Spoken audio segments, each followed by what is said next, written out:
Geografi Zuliani MSI.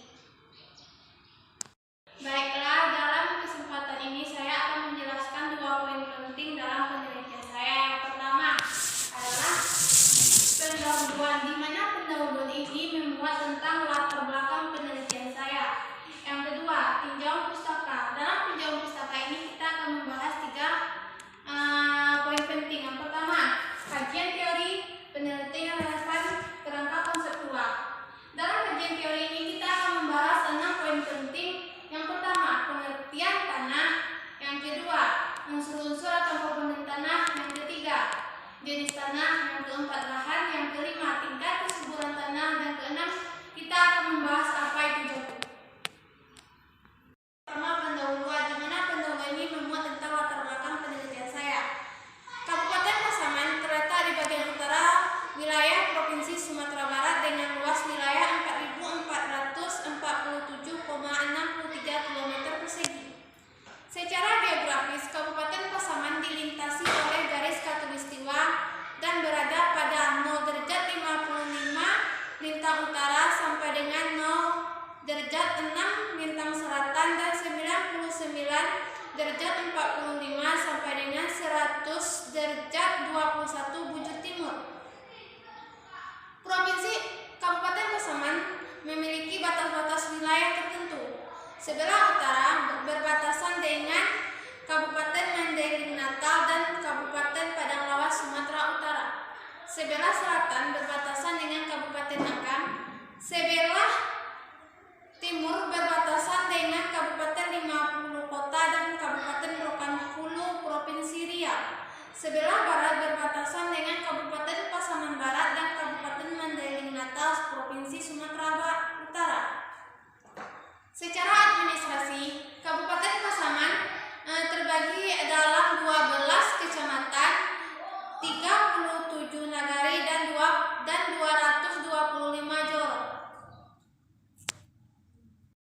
Wilayah Kabupaten Pasaman terdiri dari 3 satuan topografi, yaitu dataran rendah, dataran tinggi, dan pegunungan dengan ketinggian antara 50 sampai dengan 2.340 mdpl.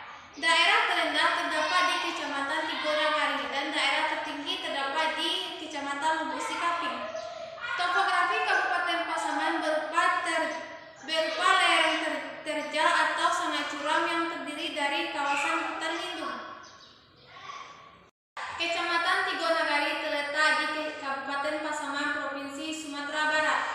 Luas kecamatan ini mencapai 352,92 km persegi.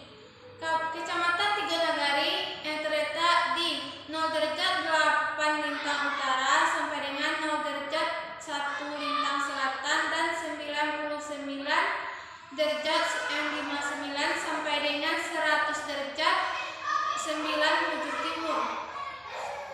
Berdasarkan posisi geografisnya, Kecamatan Tigo Nagari berbatasan dengan sebelah utara berbatasan dengan Kecamatan Lubuk Sikaping, sebelah selatan berbatasan dengan Kabupaten Agam, sebelah barat berbatasan dengan Kabupaten Pasaman Barat, dan sebelah timur berbatasan dengan Kecamatan Simpati dan Kecamatan Bonjol. Kecamatan Tigo Nagari terletak di ketinggian 50 sampai dengan 2.912 meter di atas permukaan laut. Kecamatan Tigo Nagari hanya memiliki 3 nagari saja, yaitu Nagari Malampah, Nagari Gajah Panjang, dan Nagari Binjai, di mana pusat ibu kota kecamatannya berada di Nagari Gajah Panjang.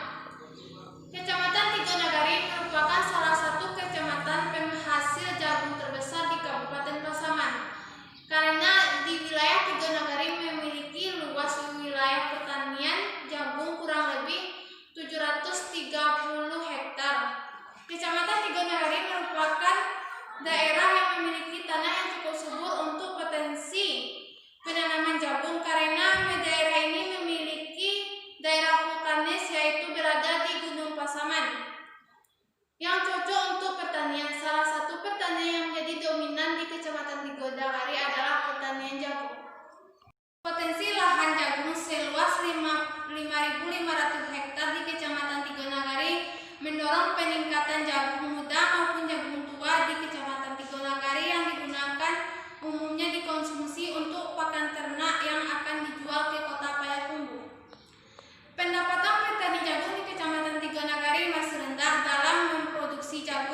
dari hasil penanaman jagung sebesar 8-10 ton per hektar. Petani jagung di Tigo Nagari hanya bisa memproduksi hasil jagung 4-6 ton per hektar saja. Hal ini dikarenakan atau disebabkan karena petani belum memahami keadaan tanah yang cocok dari segi jenis tanah, kesuburan tanah, unsur-unsur tanah maupun pH dan bahan organik tanah untuk tanaman jagung. Kita akan membahas yang poin yang kedua, yaitu tinjau pustaka. Di mana tinjau pustaka ini memuat 3 poin penting. Yang pertama, kajian teori, penelitian yang relevan, kelengkapan faktual. Kajian teori ini, di dalam kajian teori ini kita akan membahas tentang poin penting. Yang pertama, pengertian tanah. Berdasarkan aspek pertanian, tanah berfungsi sebagai media pertumbuhan tingkat tinggi dan sebagai basis kehidupan manusia maupun hewan. Tanah adalah produk transportasi mineral dan bahan organik yang terletak di permukaan sampai kedalaman tertentu, yang dipengaruhi oleh faktor-faktor genetik maupun lingkungan, yaitu bahan induk, iklim, organisme hidup maupun mikro dan makro, topografi dan waktu yang berjalan selama kurun waktu yang sangat panjang.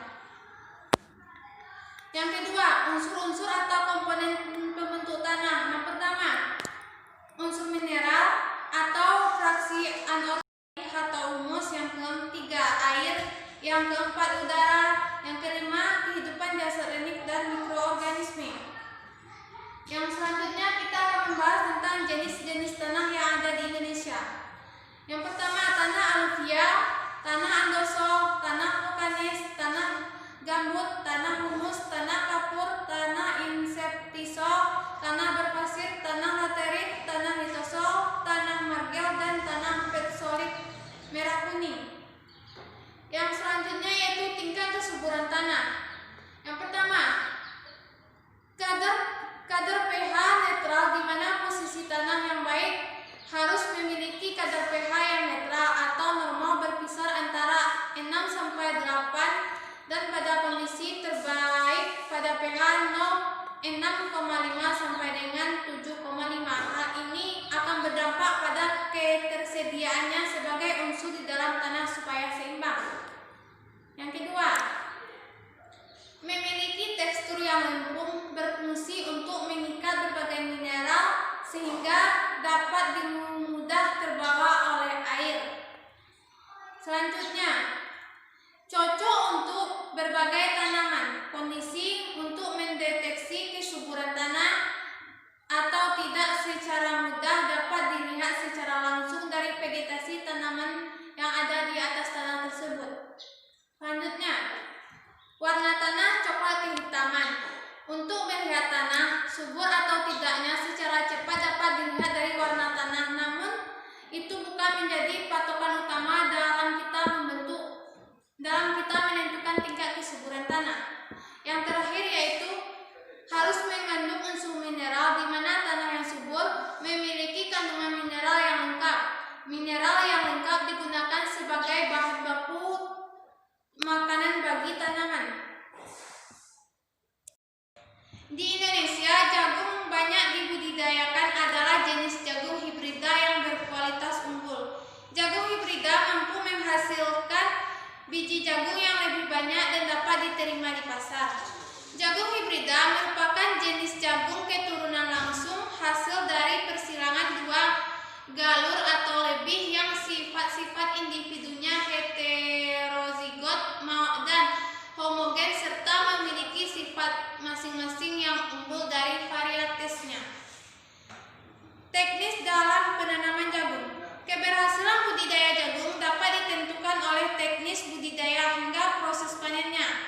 Kemudian keberadaan mikroba di dalam tanahnya juga merupakan salah satu faktor keberhasilan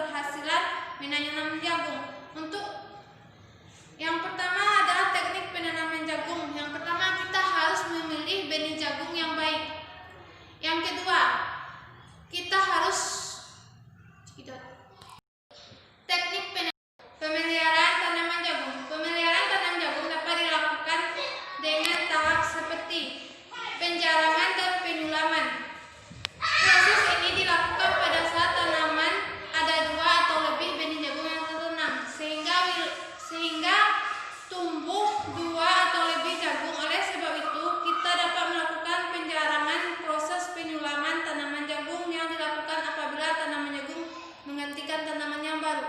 Yang kedua, penyiangan, melakukan proses pembersihan tanaman pengganggu di sekitar jagung seperti rumput, krokot, keladi, dan tanaman pengganggu lainnya. Kita dapat melakukan penyemprotan. Yang ketiga, pembunuhan. Pelaksanaan ini dapat dilakukan secara bersamaan saat proses penyiangan dengan tujuan memperkuat akar tanaman serta membantu percepatan.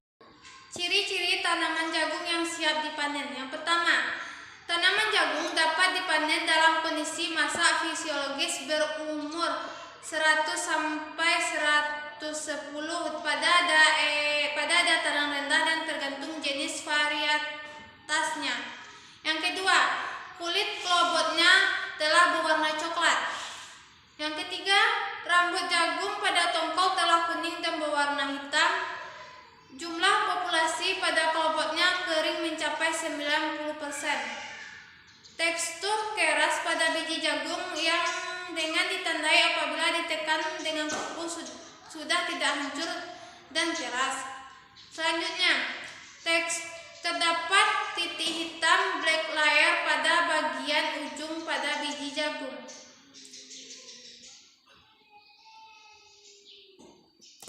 Hama dan penyakit tanaman jagung. Yang hama yaitu ulat daun, di mana hama ulat daun ini menyerang bagian pucuk daun dan biasanya tanaman jagung yang berumur sekitar 1 bulan diserang ulat daun. Yang kedua, lalat bibir. Tanaman jagung yang terserang hama ini memiliki bekas gigitan pada bagian daun, pucuk, dan daun layu yang akhirnya jagung akan mati. Yang ketiga, ulat gerayat atau ulat agrotis. Bagian tanaman jagung diserang hama ini adalah bagian batang yang masih muda. Batang akan putus dan akhirnya tanaman jagung mati. Yang kedua, yaitu penyakit. Yang dimana penyakit ini yang pertama, hawar daun turacium. Gejala ini ditimbulkan oleh penyakit yaitu berupa adanya bercak kecil berbentuk corong dan berwarna hitam kelabu. Lama-kelamaan bercak tersebut kemudian menjadi besar dan berwarna coklat seperti kumparan, yang maka daun seperti terbakar. Penyebab penyakit ini adalah Helmintosporium turacium. Yang kedua, hawar daun Aedes. Gejala ini dialami tanaman jagung yang terserang hawar ini ada berupa bercak coklat abu-abu pada seluruh bagian daun.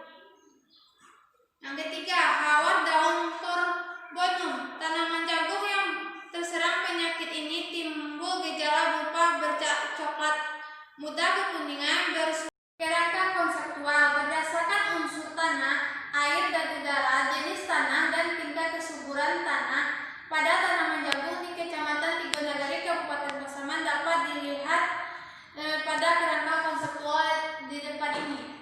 Yang pertama tentang unsur tanah, jenis tanah, dan tingkat kesuburan tanah. Itulah yang saya bahas dalam presentasi proposal penelitian saya ini.